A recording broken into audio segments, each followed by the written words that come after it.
Hello, hello everyone. Now this is Manikandan. So இந்த channel create பண்ணுறப்ப என்னோட purpose என்னவா இருந்துச்சு அப்படின்னா, எப்போல்லாம் வந்து நான் ஒரு புக் ரீட் பண்ணுறேன், where I can get some take away points அப்படின்னா, அப்போ வந்து வீடியோ அப்லோட் பண்ணலாங்கிற ஒரு இன்ட்ரெஸ்ட் தான் இருந்துச்சு. பட் மூவி ரெக்கார்ட் பண்ணி அப்லோட் பண்ணுங்கிற எனக்கு இன்ட்ரெஸ்ட்லாம் இல்லை. பட் ஸ்டில் எனக்கு வந்து இந்த மூவி வந்து என்னோடய ஃப்ரெண்டை சஜஸ்ட் பண்ணாங்க. எனக்கு I know this is going to be good மூவிங்கிற ஒரு ஹோப் இருந்துச்சு. ஆனால் அந்த மூவி வந்து வாட்ச் பண்ணேன். Like 16 chapter web series. எனக்கு அவ்வளோ பொறுமையும் கிடையாது. பட் லாஸ்ட் 1 வீக்காக ஆஃபீஸ் டைமுக்கு அப்புறம் மூவி கண்டினியூஸாக பார்த்து ரொம்ப இன்ஸ்பிரேஷனாக இருந்துச்சு. ரொம்ப டேக்அவே பாயிண்ட்ஸ் அதிகமாக இருந்துச்சு. ஸோ நீங்கள் கேட்கலாம், எதுக்கு இந்த மூவி ரிவ்யூ பண்ணுங்கிற ஒரு இன்டென்ஸ் எனக்கு எப்போ எனக்கு கிரியேட் ஆச்சு அப்படின்னா, இந்த மூவியோட ஃபைனல் ஒரு ஒரு இடத்துல வந்து ஒரு பாட்டியம்மா ரெக்கார்ட் பண்ணியிருப்பாங்க. ஃபைனல் போர்ஷன் ஆஃப் த மூவியில் வந்து என்ன அப்படின்னா,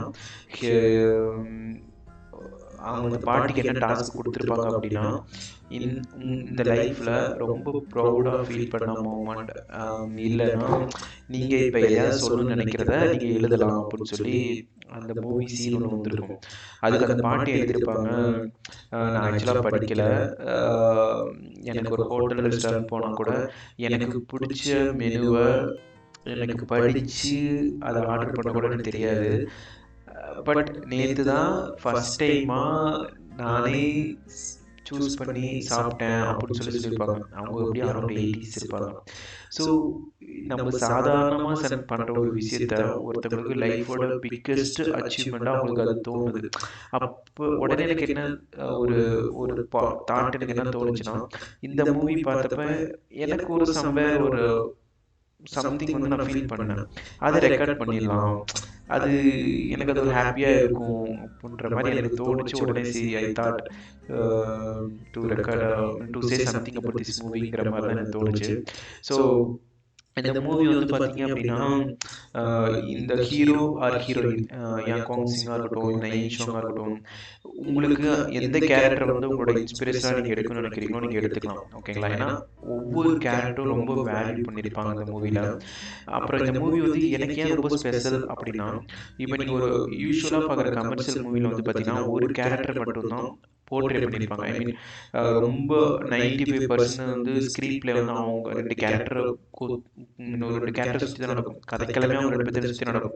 ரிமைனிங் ஒரு பாயிண்ட் லைக் ஒரு 5% வந்து ரிமைனிங் கேரக்டர் பேஸ் பண்ணியிருக்கும். பட் இந்த மூவியில் எல்லா கேரக்டருமே ரொம்ப ரொம்ப இன்னும் அழகாக சொல்லியிருப்பாங்க. நீங்கள் ஹீரோயின் எடுத்துட்டாலும் சரி, ஹீரோயினோட அம்மாவை எடுத்தாலும் சரி, ஹீரோயினோட பொண்ணை எடுத்துட்டாலும் சரி, ஹீரோயினோட இன்னும் மாமனா, ஹீரோயினோட சித்தப்பாவாக இருக்கட்டும், இல்லைனா அவங்களோட பாட்டியாக இருக்கட்டும், ஹீரோயினோட அத்தையாக இருக்கட்டும், எல்லாருமே ரொம்ப அழகாக ரொம்ப நேச்சுரலாக சொல்லியிருப்பாங்க. ஏன் அப்படின்னா, இப்போ வந்து நம்ம பக்கத்து வீட்டில் நம்ம ரிலேட்டிவ்லேயே வந்து பார்த்திங்கன்னா நிறைய பேர் நம்மளை காயப்படுத்துவாங்க. ஆனால் அவங்க யாரையுமே நம்மளால் வந்து விட்டு கொடுக்க முடியாது. ஐ மீன் இனிமேல் உங்கள்கிட்ட பேச மாட்டேன், நம்ம போக முடியாது. ஆனால் அவங்க எல்லாத்தையுமே லைஃப்பில் கடந்து தான் ஒவ்வொரு நாளும் நம்ம கோத்ரூ பண்ணிட்டு தான் இருப்போம். ஐ மீன் அவங்க கடந்து தான் நம்ம போகணும். அவங்க கூட தான் இருப்பாங்க, அவங்கள வெட்டி விட முடியாது. அது சேம் டைம் வந்து அவங்க தான் ஒவ்வொரு பாயிண்ட் நமக்கு சப்போர்ட்டாகவும் இருப்பாங்க. ஸோ அது எல்லாத்தையுமே அழகாக இந்த மூவி வந்து சொல்லியிருக்கும். ஸோ இந்த மூவி ஃபுல்லாக சொல்லணும்னா கண்டிப்பாக நீங்கள் அந்த மூவி நீங்கள் கண்டிப்பாக பார்க்கணும். பட் என்னோட takeaway points from this movie அப்படின்னா, யாங் குவாங் சிங் மட்டும்தான். ஹீரோ கேரக்டர் எனக்கு ரொம்ப பிடிச்சிருந்துச்சு. ஏன்னா ஒரு ஹீரோவோட எக்ஸ்ட்ரீம் அவன் லைஃபோட எக்ஸ்ட்ரீம் பர்பஸ் என்ன அப்படின்னா, ஹீரோயினை சந்தோஷமாக வச்சுருக்கணும். அது மட்டும் தான் அவனோட எக்ஸ்ட்ரீம் பர்பஸாக இருக்கணும். அவனோட சின்ன வயசு கதைக்களத்துலேருந்து இருக்கட்டும், அவன் சாகுற வரைக்கும், அவனோட ஃபைனல் ஸ்டேஜில் வந்து கண்ணாலே பேசிக்கிற சீனாக இருக்கட்டும், நீ சந்தோஷமாக தான் இருந்தியான்னு சொல்லி அவன் ஹீரோயின் கேட்குறதும், அவள் ஹீரோயின் பதிலுக்கு கண்ணாலே பேசுறது இருக்கட்டும்.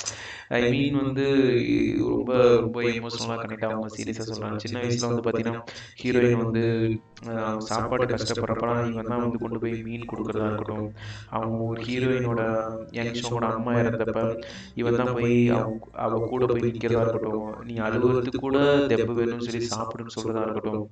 அதுக்கப்புறம் வந்து பார்த்தீங்கன்னா ஒரு ஸ்டேஜில் வந்து ஹீரோயின் வந்து நம்ம ஓடி போகலாமான்னு சொல்கிறப்ப ஓகேன்னு சொல்லி அதுக்கு அவன் அவன் அது ரெடியாக இருக்கிறதா இருக்கட்டும். அதுக்கப்புறம் வந்து பார்த்தீங்கன்னா ஆக்சுவலாக இவனுக்கு அத்லெட்டிக்ஸ் சுத்தமாக வராது. இவனுக்கு வந்து அத்லெட்டிக்ஸ்லேயே ஒரு சீனில் அழகாக சொல்லியிருப்பாங்க இவங்க அத்லெட்டிக்ஸ் வராது. ஆனால் அவளோட ஆசை என்ன அப்படின்னா சோல் நகரத்துக்கு போகணும், சோல் நகரத்தில் இருக்கிற பையனை கல்யாணம் பண்ணுங்கிற ஒரு ஆசையாக இருக்கும். அதனால இவன் என்ன நினைப்பானா, என்னால் படிச்சு தான் அந்த ஏரியாவுக்கு போக முடியாது, அட்லீஸ்ட் ஸ்போர்ட்ஸ்லையாவது நான் ஜெயிச்சு அந்த இடத்துக்கு போகலான்னு சொல்லிட்டு வராத ஒரு விஷயத்த அவன் ட்ரை பண்ணுவான். அத்லெட்டிக்ஸில் நல்லா வரணும்னு சொல்லி அவன் ட்ரை பண்ணுவான். ஆனால் அவங்க ஃபேமிலி என்ன நினச்சிப்பாங்கன்னா, இவன் அத்லெட்டிக்ஸில் குட்டாக இருக்கான், ஆனால் இவளால் தான் இவன் அத்லெட்டிக்ஸை ஜெயிக்க முடியலன்னு சொல்லி நோ ஒரு ஒரு சீன் ஒன்று கனெக்ட் ஆகும். அதெல்லாம் அதெல்லாம் பயங்கரமாக இருக்கட்டும், பயங்கரமாக இருக்கும். அதுக்கப்புறம் வந்து பார்த்தீங்கன்னா ஒரு இவன் ஆக்சுவலாக படிக்காதவன், ஒரு படிக்காதவனாலையும் ஒரு இன்னும் பகுத்தறிவாளனாக இருக்க முடியுங்கிறத ரொம்ப அழகாக காமிச்சிருப்பாங்க. ஏன் சொல்கிறேன் அப்படின்னா, இப்போ வந்து ஆக்சுவலாக மேரேஜ் ஆனதுக்கப்புறம் வந்து பார்த்தீங்க அப்படின்னா அவன் வந்து அம்மாவையும் ஒய்ஃபையும் ஒரு மாதிரி பேலன்ஸ்டாக மெயின்டைன் பண்ணுவான். ஆக்சுவலாக நம்ம லைஃப்பில் வந்து நிறையா கேரக்டர் நம்ம இருப்போம். நம்ம அம்மா நம்மளை ரொம்ப ரொம்ப ஆசைப்பட்டு வளர்த்துருப்பாங்க. ஆனால் ஒரு பாயிண்ட்ல வந்து அவங்களோட இன்செக்யூரிட்டி, அவங்களோட பின்னோக்குத்தன்மை, அது வந்து நம்மளோட சின்ன சின்ன விஷயங்கள ஹாப்பினஸ் வந்து தடுக்கும். ஆனால் அது ரொம்ப பேலன்ஸ்டாக மெயின்டைன் பண்ணுறது ரொம்ப கஷ்டமா இருக்கும்.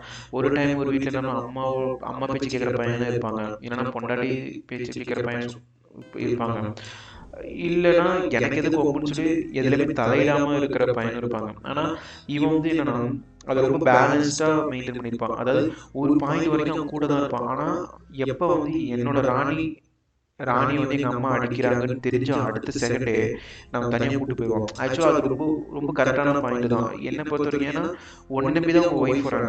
ஸோ ஒரு ஸ்டேஜுக்கு மேலே ப்ரியாரிட்டி வந்து சேஞ்ச் ஆகும். பட் அது சேம் டைம்ஸ் வந்து அவங்க அம்மா வந்து எங்கேயுமே ஒரு டிஸ்ரெஸ்பெக்டாக பண்ணவே மாட்டாங்க. அவங்க அம்மாவையும் அவங்க அம்மாவையும் கரெக்டாக பேலன்ஸ் பண்ணுவாங்க. அட் சேம் டைம்ஸ் வந்து அவங்களோட லைஃப் பர்பஸ்ங்கிறது அவங்க ஒய்ஃப் தாங்கிறத ரொம்ப ரொம்ப, ஏன்னா எல்லாருமே அவங்களோட ஒய்ஃபை ப்ராப்பராக கேர் பண்ண ஆரம்பிச்சிட்டாங்க. கேர் பண்ணிட்டாவே அவங்களோட எஸ்ட்ரீம் எமோஷனல் வந்து அவங்க ஹஸ்பண்ட் மூலியமாக கிடச்சிரும். அது அது வந்து ஏன்னா ஒரு ஒரு புருஷன் சரியில்லை அப்படின்னா எல்லாத்தினாலையும் அவங்க பையனால கொடுக்க முடியாது. அவங்க பையன் என்ன பண்ண முடியும், ஃபெசிலிட்டேட் பண்ண முடியும். லைக் வந்து ஒரு ஃபினான்ஷியலாக சப்போர்ட் பண்ண முடியும், அம்மாவுக்கு வேணுங்கிறத வாங்கி கொடுக்க முடியும். ஆனால் அதையும் தாண்டி எமோஷனல் சப்போர்ட்டை வந்து ஒரு புருஷனால் மட்டும்தான் ஒரு பொண்டாட்டி பண்ண முடியும்.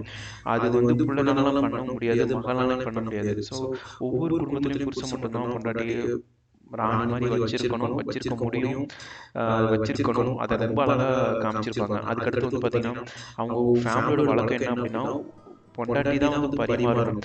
ஆனால் இவன் வந்து அதை ஒரு இடத்துல வந்து உடச்சு விட்டுருவான். எப்படின்னா தான் பொண்ணு பட்டாணி கேட்குறப்ப பட்டாணி இருக்காது, இவன் போய் பரிமாறுவான். அவன் கேட்பான், இது வழக்கமே கிடையாது அப்படிங்கும்போது அந்த இடத்துல அவன் செய்வான். இல்லை அப்படின்னு சொல்லி அவன் பரிமாற விதமாக இருக்கட்டும். அதுக்கப்புறம் அவன் புது போட்டு வாங்கிட்டு புது போட்டில் வந்து பொம்பளைங்க வந்து அந்த போட்டில் ஏறக்கூடாது. ஏன்னா அவங்களோட மூட நம்பிக்கை ஒன்லி மென் மட்டும்தான் போகணுங்கிறத வந்து இவன் தான் வந்து என்ன பண்ணுவான், என்னை பொறுத்த வரைக்கும் என் உலகங்கிறது நீங்கள் தான், நீங்கள் வரதுல எனக்கு எந்த பிரச்சனையும் கிடையாது, அது என்ன ஆனாலும் நான் பார்க்க ரெடிதான்னு சொல்லிட்டு அவங்க ஒய்ஃபை வந்து, அதாவது ஹீரோயினை வந்து போட்டுக்குள்ளே கூட்டு போகிற சீனாக இருக்கட்டும். அதுக்கப்புறம் வந்து அவன் எல்லா விதத்துலேயும் அவளை வந்து ரெகக்னைஸ் பண்ணுவான். எப்படின்னா என்னோட உன் கையெழுத்து நல்லாயிருக்கும், இந்த போட்டுக்கு எல்லா பேரையும் நீ தான் எழுதணும், என்னோட கவிதை நல்லாயிருக்கும் அதை நீ தான் எழுதணும் அப்படின்னு சொல்லி அவளை இன்னும் முன்னிலைப்படுத்துகிற சீனாக இருக்கட்டும். அதே மாதிரி த்ரூ அவுட் தி ஃபில்ம் வந்து பார்த்தீங்கன்னா ஹீரோயினுக்கு வந்து கிளிப் த ஹேப்பின்னு வந்து வாங்கி கொடுத்துக்கிட்டே இருப்பான். ஆக்சுவலாக அவள் வந்து அதை அதிகமாக யூஸ் பண்ண மாட்டாள். லைக் வச்சதை தூக்கி இன்னொரு இடத்துல போடுறது, அதை ப்ராப்பராக மெயின்டைன் கூட பண்ண மாட்டாள். பட் அவள் ஸ்டில் வந்து அதை வாங்கி கொடுத்துட்டே இருப்பான். கடைசியில் அவள் இறந்ததுக்கப்புறம் அந்த டிராவை திறந்து பார்த்தா பூர் ஹாப்பினாக தான் இருக்கும். அது ரொம்ப அழகாக இருக்கும். தென் வந்து பார்த்தீங்கன்னா அவனோட டிரான்ஸ்பரன்சி ரொம்ப ரொம்ப நேச்சுரலாக இருக்கும். ஒரு டிரான்ஸ்பரன்சினா ஒரு ஸ்டேஜில் வந்து ஒருத்தங்க வந்து ஒரு கேரக்டர் வந்து தற்கொலை பண்ண போவாங்க. இவன் தான் காப்பாற்றிருப்பான். அதே கேரக்டர் பின்னாடி வந்து பாப்புலர் ஹீரோயினாக மாறிடுவாங்க. ஓகேங்களா? அப்போ அந்த ஹீரோயின் வந்து இவன்கிட்ட கேட்பான், உங்களுக்கு நான் கடன்பட்டிருக்கேன், உங்களுக்கு எதாவது ஹெல்ப் பண்ணணும் அப்படின்னு சொல்லி கேட்கும்போது இவன் என்ன பண்ணுவான், இவன் பின்னாடி ஒரு ரெஸ்டாரண்ட் ஒன்று ஓப்பன் பண்ணுவான். அந்த கடையை பாப்புலர் பண்ணுறதுக்கு ஒரு கேரக்டர் தேவைப்படும். ஐ மீன் இப்போ உங்களுக்கே தெரியணும், ஒரு ஆக்டர் ஒரு ஆக்ட்ரஸ் வந்து ஒரு கடையை ஓப்பன் பண்ணும்போது அது ஆட்டோமேட்டிக்காகவே ரீச் ஆகிடும் இன் ஃப்ரண்ட் ஆஃப் பீப்புள். அப்படிங்கும்போது அந்த ஹீரோயின் வந்து தான் கடையை வந்து பாப்புலர் பண்ணுற விதமாக இருக்கணும். ஆனால் அதையுமே வந்து இவன் வந்து அவங்க ஒய்ஃப்ட்ட ரொம்ப டிரான்ஸ்பரன்சியாக இருப்பான். இந்த இன்சிடென்ட் முன்னாடியே சொல்லிடுவான். ஆக்சுவலாக இது மாதிரி நான் ஒருத்தங்க வராங்க, ஹெல்ப் பண்ணுறாங்க, போகிறாங்க. இது எதுக்காக சொல்கிறேன்னா, ஒரு ஹஸ்பண்ட் அண்ட் ஒய்ஃபுக்குள்ள கம்யூனிகேஷன் வந்து ரொம்ப ரொம்ப கிளியராக இருக்கணும். இல்லைனா நம்ம ஒரு கேரக்டர் லைஃப்பில் வந்து ஆல்ரெடி எங்கேயோ பார்த்துருப்போம். திரும்ப ஏதோ ஒரு பாயிண்ட்ல வந்து நம்ம திரும்ப மீட் பண்ணும்போது நம்ம முன்னாடி அதை பற்றி சொல்லாதப்ப தேவையில்லாத கான்ஃப்ளிக்ட் வந்து கிரியேட் ஆகும். அதுக்கு பாசிபிலிட்டி இல்லாமல் இருக்கணும் அப்படின்னா நீ எவ்வளோக்கு எவ்வளோ டிரான்ஸ்பரன்சியாக இருக்கணுங்கிறத அவன் அழகாக காமிச்சிருப்பான். அதே மாதிரி இன்னும் ஒரு இடத்துல வந்து பார்த்தீங்கன்னா, நம்ம நல்லது செஞ்சோம்னா நம்ம பசங்களுக்கு நல்லது வருங்கிறத இந்த மூவியில் நம்ம டேக்கவே எடுக்கலாம். ஏன் அப்படின்னா இவங்க வந்து அப்புறம் வந்து பார்த்தீங்கன்னா யாங்வான் சிங் வேற இடத்துக்கு ட்ராவல் பண்ணியிருப்பாங்க. அவங்க வந்து ஏமாந்துருவாங்க. இவங்களோட தங்கத்தெல்லாம் வந்து திருடிடுவாங்க. திருடிட்டு அதே ஹோட்டலில் வந்து நைட்டு இன்னொருத்தவங்க ஸ்டே பண்ணுவாங்க. அவங்களே ஏமாற்ற போகிறாங்கன்னு தெரிஞ்சு இவங்க போய் ஹெல்ப் பண்ணுவாங்க. இது மாதிரி நைட்டு சுவிட்ச் ஆஃப் பண்ணாதீங்க, உங்கள் பொருளெல்லாம் திருடிடுவாங்கன்னு சொல்லி அவங்கள ஹெல்ப் பண்ணுவாங்க. அப்போ வந்து அந்த லேடி வந்து கேட்பாங்க, நீங்கள் எதுக்கு எங்களை எதுக்கு நீ வந்து எனக்காக ஹெல்ப் பண்ணணும், நீ ஏன் அதை செய்கிற அப்படின்னு கேட்கும்போது நாங்கள் ஏமாந்துட்டோம், எங்களை மாதிரி நீங்களே ஏமாற வேணாம்னு சொல்லி தான் அப்படின்னு சொல்லி ஹெல்ப் பண்ணியிருப்பாங்க. இது இந்த சீன் கட்டு. இது லேட்டர் பாயிண்ட்ல ஆஃப்டர் 20 இயர்ஸ்க்கு அப்புறம் 25 இயர்ஸ்க்கு அப்புறம் என்ன ஆகணும், அவனோட பொண்ணு ஒரு இடத்துல திருடி பட்டம் பொய்யா சொல்லிடுவாங்க. வைரம் டைமண்ட் ரிங்க வந்து திருடுற மாதிரி ஒரு கேஸ் வரும். அதை யார் காப்பாற்றுவாங்கன்னா இவங்க ஹீரோயின் யாரை காப்பாற்றினாங்களோ அவங்க வந்து அந்த வீட்டுக்கு வேலை செஞ்சுட்டு இருப்பாங்க. அவங்க வந்து காப்பாற்றுவாங்க. ஏன் அப்படின்னா நான் அந்த டைம்ல என்ன ஒருத்தர் காப்பாற்றினாங்க, ஸோ இந்த டைம்ல இவளுக்கு நான் காப்பாற்றுன்னு சொல்லி அவங்க காப்பாற்றுற சீனா இருக்கட்டும், எப்படி கனெக்ட் ஆகுது பாருங்க. ஸோ லைஃப்ல வந்து முடிஞ்ச அளவு நீங்க நிறைய பேர்த்த நம்ம பார்க்குறோம், ஹெல்ப் பண்ணுங்க, இல்லைன்னா தொந்தரவு பண்ணாமல் போயிடுங்க. உங்கள் மனசில் என்ன சொல்லணும், இல்லை அவங்கள பற்றி நல்ல விஷயங்கள், இது நீ நல்லா பண்ணுற, இது அதை உங்களுக்கு ரெக்கார்ட் பண்ணணும் அவங்கள்ட்ட ரெக்கார்ட் பண்ணிடுங்க. ஏன்னா நம்ம லைஃப்பில் ஒருத்தவங்க போய் எப்போ பார்ப்போம், எப்போ மீட் பண்ணுவோம், அது நமக்கு தெரியாது. திரும்ப மீட் பண்ணுவோம், மீட் பண்ணாமல் போகலாம். இல்லை நம்மளோட ஜென்ரேஷன் அவங்களோட ஜென்ரேஷன் எங்கேயோ ஒருத்தர் கனெக்ட் ஆகலாம். ஸோ இதெல்லாம் there is a starting point. அது இன்னும் ரொம்ப அழகாக அந்த சீன் வந்து இன்னும் காமிச்சிருப்பாங்க. அதே மாதிரி அந்த ஹீரோட ஆசைகள் நிறையா இருக்கும். ஆனால் என்றைக்குமே அவனோட ஆசைக்காக அவன் வந்து இன்னும் வேலை செஞ்சதே கிடையாது. அவனுக்கு வந்து ஒரு தனியாக சொந்தமாக கார் வாங்கணும், யூஎஸ் போகணும், காரில் வந்து அவன் ஹீரோவில் ரவுண்ட் அடிக்கணும், இதெல்லாம் அவனோட ஆசைகள். ஆனால் இது எங்கேயுமே அவன் வந்து பதிவு பண்ணியிருக்க மாட்டான். கிளைமேக்ஸ் சீனில் தான் வந்து ஒரு ரீகால் ஸ்டோரி போகிறப்ப இந்த பாயிண்ட் வரும்.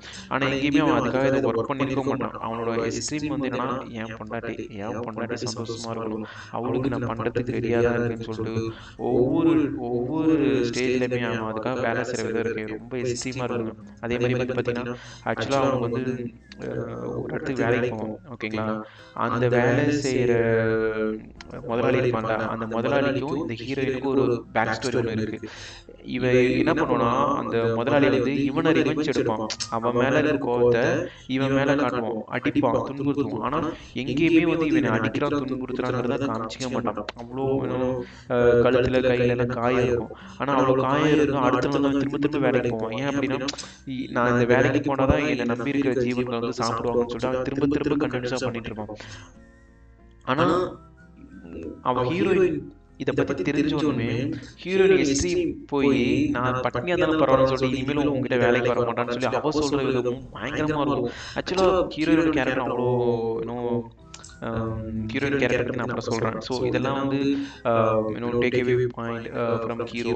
ஸோ ஏகப்பட்ட விஷயம் இருக்குங்க படத்தில். அது மாதிரி அந்த ஹீரோ வந்து ஒரு இடத்துல வந்து என்னன்னா ஆக்சுவலாக ஒரு கவிதை எழுதுகிற ஒரு காம்படிஷன் ஒன்று வரும். ஹீரோ வந்து ஹீரோயின்ட்ட கேட்பான், எனக்கு ஒரு கவிதை எழுதி கொடு அப்படின்னு சொல்லி.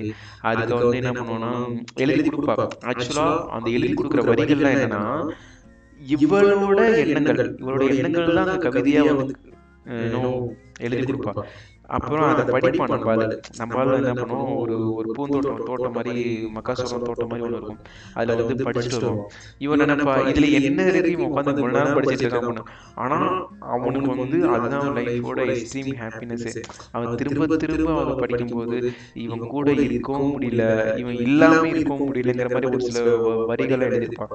அதை படிக்கும்போது இவனுக்கு அந்த ஆத்மாத்மான ஹாப்பினஸ் வந்து அவன் ஃபேஸில் அவ்வளோ அழகாக பிரதிபலிச்சிருப்பாங்க. ஸோ நிறைய இருக்கு, நான் சொல்லிட்டே இருக்கலாம். ஸோ இதெல்லாம் ஹீரோ பாயிண்ட்.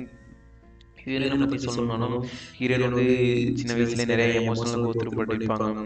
அவங்க அம்மா வந்து ரொம்ப ஹார்ஷாக நடக்கிற மாதிரி இருக்கும். ஆனால் அது எல்லாமே ஜஸ்டிஃபை பண்ணுற மாதிரி இன்னும் பின்னாடி அது ரொம்ப எல்லாமே கனெக்ட் ஆகும். அதே மாதிரி அந்த ஹீரோயினோட ஆசைகள் வந்து பார்த்தீங்கன்னா, சின்ன வயசுல பிரசிடென்ட் ஆகணும், ஆனால் பிரசிடென்ட் ஆக முடியாது. ஏன் அப்படின்னா அதே கிளாஸ்ல அவளை விட ஃபினான்ஷியலாக நல்லா இருக்க ஒரு பையன் தான் பிரசிடென்ட் ஆகும். ஏன்னா அவங்க அப்பா ரொம்ப ஃபினான்ஷியலாக செட்டடு.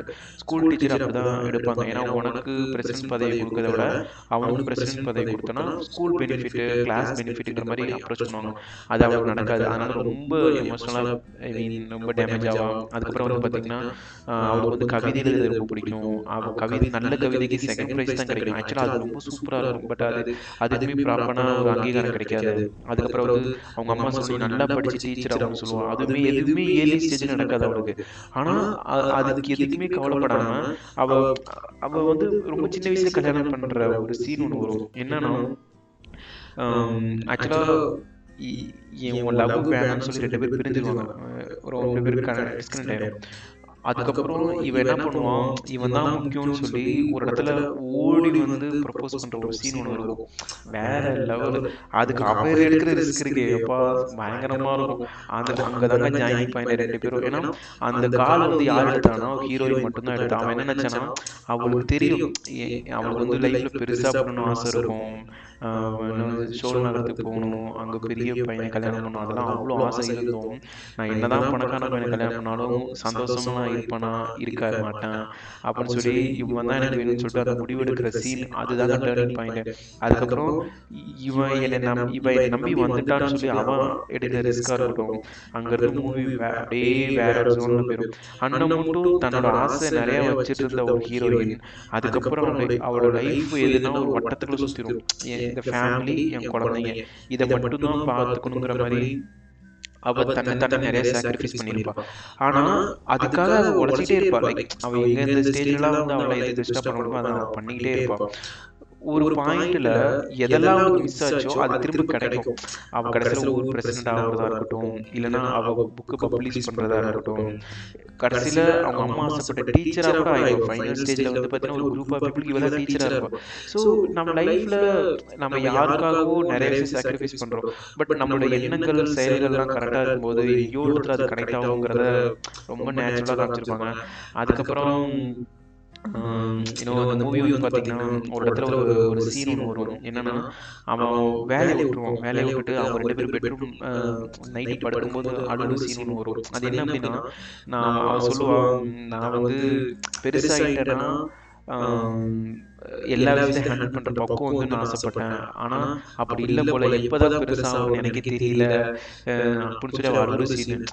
அந்த சீனோட அர்த்தம் என்ன அப்படின்னா, நம்ம லைஃப்ல வந்து நம்ம எப்போ ஸ்ட்ராங் ஆகிறோம் அப்படின்னா, ஒரு விஷயம் நமக்கு அகைன்ஸ்டா போறப்ப, இல்லை நினைச்சது கிடைக்காதப்ப, அதுக்கு எஃபோர்ட் போட்டுட்டு அடுத்த ஸ்டேஜுக்கு போறப்ப தான் நம்ம ஸ்ட்ராங் ஆகிட்டே போயிட்டு இருக்கோம். அதை வந்து அவள் ஃபேஸ் பண்ணியிருக்க மாட்டான். மீன் ஃபினான்ஷியல் கிரைசிஸ்ங்கிறது ஃபேஸ் பண்ணியிருக்க மாட்டான். கடைசியில் சரி கையில் காசு இல்லைன்னு சொல்லிட்டு அவன் பாட்டிகிட்ட ஹெல்ப் கேட்கறதுக்கு போன பொண்ணு அவளால் கேட்கவே முடியாது. அங்கே போய் அழுதுகிட்டே இருப்பா. எனக்கு காசு வேணுங்கிறத கேட்க தெரியாது, ஆனால் ரொம்ப நேரம் அழுதுகிட்டே இருப்பா. அப்புறம் அவன் பாட்டி வந்து ஹெல்ப் பண்ணுற சீன், அது தனி சாப்டர். ஸோ நான் இதெல்லாம் எதுக்காக சொல்கிறேன் அப்படின்னா, நம்ம லைஃப்பில் வந்து எப்போ பெருசாகிறோம், எப்போ மெச்சூர் ஆகிறோம், எப்போ பெரிய ஆள் ஆகிறோங்கிற ஒரு பாயிண்ட் இருக்குல்ல, அது கொஸ்டின் மார்க் தான். நீங்கள் கல்யாணம் பண்ணிட்டா பெரிய ஆளா இல்லை, ஒரு குழந்தை பெற்றுட்டா பெரிய ஆளா இல்லை.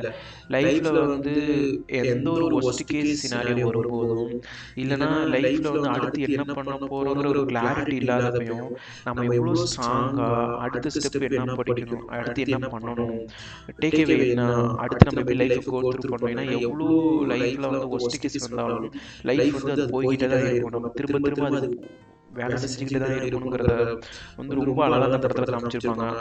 அந்த பாயிண்ட் தான் வந்து நம்ம லைஃப்பில் நல்லா வாழ்ந்துருக்கோம், நல்லா வாழ்கிறோங்கிறதே பிரதிபலிக்கிற மாதிரி இருக்கும். அதேமாதிரி ஃபைனல் ஸ்டேஜில் வந்து ஹீரோ வந்து ஒரு ரெஸ்டாரண்ட் வந்து ஓப்பன் பண்ணுறதுக்கு ஒரு இடத்த ஒன்று வாங்கியிருப்பான். ஆக்சுவலாக அதை வந்து அவங்க ஒய்ஃப்கிட்ட கன்சல்ட்டே பண்ணியிருக்க மாட்டான். இந்த மாதிரி ஒரு இடத்த வாங்க போகிறேன்னு சொல்லி கன்சல்ட்டே பண்ணியிருக்க மாட்டான். அதை வந்து கிரிட்டிசைஸ் பண்ணுவாங்க அவங்களோட அத்தைங்களாம். யாருன்னு அவன் பையனே கிண்டல் பண்ணுவான், யாருன்னு இந்த இடத்த வாங்குற அவங்க அத்தைங்க கிண்டல் பண்ணும்போது இவன் வந்து சப்போர்ட் பண்ணுவான், ஹீரோயின் வந்து சப்போர்ட் பண்ணுவான். ஏன்னா அந்த அளவுக்கு அவளுக்கு வந்து அவன் மேலே ட்ரஸ்ட் இருந்திருக்கு. இவன் எது பண்ணாலும் எனக்கு நல்லதான் பண்ணுவாங்கிற அந்த ட்ரஸ்ட் இருக்கிறதுனால தான் அவன் அக்செப்ட் பண்ணிப்பான். ஸோ மூவி பயங்கரமாக இருக்கும். அதுக்கப்புறம் பொண்ணு கேரக்டர்னு ஒன்று இருக்கும். பொண்ணு கேரக்டரும் நான் சொன்ன எவ்வளோ நேரம் ஆச்சு, ஆக்சுவலாக ரொம்ப நேரம் பேசிட்டேன். பொண்ணு கேரக்டர் இருக்கும். ஸோ எனக்கு இந்த ஓவரால் இந்த மூவியை பார்த்துட்டு நான் என்ன சொல்லணும்னு விருப்பப்படுறேன் அப்படின்னா, லைஃப்பில் வந்து ஒவ்வொரு ஸ்டேஜ்லேயும் நம்ம நமக்கு ஒரு ரெஸ்பான்சிபிலிட்டி இருக்கும். பட் போஸ்ட் மேரேஜ் வரும்போது ஆல்வேஸ் உங்கள் ஒய்ஃப் வந்து டாப் ப்ரியாரிட்டி வைங்க. ஏன்னா ஒரு ஒரு குழந்தையினால ஒரு அம்மாவுக்கு ஃபெசிலிட்டேட் மட்டும் தான் பண்ண முடியும், எல்லாமே பண்ண முடியாது. ஒரு புருஷன் மட்டும் தான் ஒரு பொண்டாட்டிக்கு வந்து எமோஷனல் சப்போர்ட் பண்ண முடியும். ஸோ ஈச் அண்ட் எவ்ரி லைஃப்பை வந்து எவ்வளோ மெமரபுளாக கிரியேட் பண்ண முடியுமோ அதுக்கு நீங்கள் ஒர்க் பண்ணுங்க. ஈவன் சின்ன சின்ன விஷயமா இருந்தாலும் லைஃப்பில் வேலைக்கு போகிறோம், நிறைய விஷயத்த நம்ம பண்ணுறோம், அதெல்லாம் okay, that is part of life. அதையும் தாண்டி ஆஸ் எ ஹஸ்பண்ட் அண்ட் ஒய்ஃபாக உங்களால் எவ்வளோ மீனிங்ஃபுல் கான்வர்சேஷன் பில்ட் பண்ண முடியும், எவ்வளோ அழகான தருணங்களை கிரியேட் பண்ண முடியும். இதுக்காக நீங்கள் ட்ராவல் பண்ணணும், ஊரோட ஊர் போகணுங்கிறது கிடையாது. சிம்பிளாக ஒரு ½ அன் ஹவர் ஒன்றா உட்காந்து ஒரு நல்ல கான்வர்சேஷன் பில்ட் பண்ணாவே ரொம்ப அழகாக இருக்கும். அதேமாதிரி ஒய்ஃப் வந்து லைக் ரொம்ப நீ ரொம்ப அழகாக இருக்க அப்போ நான் அவங்கள ப்ரைஸ் பண்ணுவேன். புது சட்டை போடும்போது நீங்கள் அவங்கள வந்து நீ ரொம்ப க்யூட்டாக இருக்க, நேற்று நீ ரொம்ப அழகாக இருக்க, இந்த மாதிரி அவங்க சமைக்கிற விஷயமா இருக்கட்டும், ரொம்ப அழகாக சமைக்கிற, நல்லா இருக்குது அப்படின்னு சொல்லி அவங்க பாராட்டுறது இந்த மாதிரி இருக்கட்டும். ஏன்னா இது எல்லாமே நீங்கள் பண்ணணும், அது நீங்கள் பண்ணி தான் ஆகும். அதுதான் உங்கள் லைஃப் பர்பஸ், நீங்கள் மாற்றிக்கோங்க அப்படின்னு நான் சொல்கிறேன். ஏன்னா அதுதான் லைஃப் ஒரு கம்ப்ளீட் ஆகும் நான் நம்புகிறேன். அதுக்கடுத்து என்ன சொல்லணும் அப்படின்னா, லேட்டர் பாயிண்ட் ஆஃப் டைமில் உங்கள் மவன் உங்களை காப்பாற்றுற அதெல்லாம் வந்து கொஸ்டின் மார்க் தான். நீ அதுக்காக நீ எக்ஸ்பெக்ட் பண்ணக்கூடாது. ஸோ லைஃப்பில் குழந்தைங்க படிக்கிற ஸ்டேஜ்லேயே இருந்தாலும் உங்கள் ஒய்ஃபுக்காக ஒரு செக்யூரான திங்ஸை எப்போவுமே பண்ணி வச்சுருங்க. அது குட் பி ப்ராப்பர்ட்டியாக இருக்கலாம், அசெட்டாக இருக்கலாம். அந்த அசெட்டை அவங்களுக்கு மட்டும்தான், அது உங்கள் பையன் போகக்கூடாது. ஏன்னா நீங்கள் இல்லாமல் போனாலும் உங்கள் ஒய்ஃப் வந்து இன்னொருத்தவங்களோட டிபெண்ட் இருக்கக்கூடாது. அதுக்கு என்ன பண்ணணுமோ நீங்கள் அதை நீங்கள் பண்ணி வச்சுருங்க. அதேமாதிரி ஏன்னா லைக் எப்போதுமே நம்ம குழந்தைங்க வந்து நம்ம லைஃப்பில் நம்ம ஒரு பெயின்ஃபுல் மூமெண்ட்டு கொண்டு போவாங்க. ஏன்னா நம்ம கோத்ரூ பண்ண பெயினை வந்து அவங்க அண்டர்ஸ்டாண்ட் கூட பண்ண முடியாது. அது நம்ம ரொம்ப கஷ்டப்பட்டு பண்ண விஷயம் அவங்க ரொம்ப நார்மலாக இருக்கும். அதை வந்து ரொம்ப ஈஸியாக சொல்லிடுவாங்க. அது நமக்கு ரொம்ப பெயின்ஃபுல்லாக இருக்கும். So don't expect anything from your child. நீங்கள் கொடுங்க. அதையும் தாண்டி அவங்க நமக்கு இதை பண்ணுவாங்க நீங்கள் நம்ப வேண்டாம். ஸோ புருஷன் பொண்டாட்டி சப்போர்ட்டாக இருங்க, பொண்டாட்டி புருஷனுக்கு சப்போர்ட்டாக இருங்க. நீங்கள் புருஷன் இல்லாமல் போனாலும் பொண்டாட்டி சஃபர் ஆகக்கூடாது, பொண்டாட்டி இல்லைனாலும் புருஷன் சஃபர் ஆகக்கூடாது. ஸோ இந்த 2 சர்க்கிள் கம்ப்ளீட் ஆயிடுச்சுனாவே எல்லாமே ஆட்டோமேட்டிக்காக கம்ப்ளீட் ஆகிடும். ஏன்னா ஒரு அம்மா அப்பாக்குள்ள ரொம்ப கனெக்ட் ஆயிடுச்சுன்னா ஒரு பிள்ளையோட ரோல் அவங்களோட ஃபேமிலிக்கு போயிடும். ஸோ இது ஒரு பெரிய chapter. So but you have to watch this film. Thank you so much. Bye.